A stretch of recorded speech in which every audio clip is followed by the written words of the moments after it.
তার মানে federal reserve যত ডলার ছাপাচ্ছে সারা বিশ্বের সবগুলো দেশ থেকে সম্পদ একটু একটু করে কেড়ে নিচ্ছে। বাংলাদেশ ব্যাংক ছাপায় বা বাংলাদেশের বেসরকারি ব্যাংকগুলো ছাপায় যেরকম আমাদের প্রত্যেকের পকেট থেকে একটু একটু করে সম্পদ কেড়ে নিচ্ছে, ঠিক তেমনি আমেরিকা ডলার ছাপায় সারা দুনিয়া থেকে একটু একটু করে ভ্যালু কেড়ে নিচ্ছে।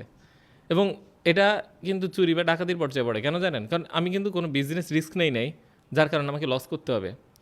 আমি কিন্তু কোনো অপরাধ করি নাই যার কারণে আমাকে জরিমানা করতে হবে।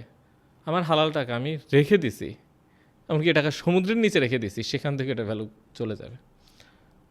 আস্তে আস্তে ভ্যালু কমতেছে যেটা আমরা বলতেছি। হ্যাঁ, এবং ভ্যালুটা যাচ্ছে কাদের হাতে?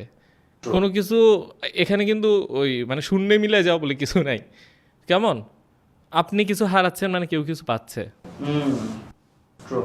শূন্যে মিলে যায় না কিছু। এবং আপনি নিজের অনিচ্ছায় হারাচ্ছেন, আপনি এটা বিক্রি করছেন না, তার মানে আপনার থেকে ডাকাতি বা চুরি করা হচ্ছে।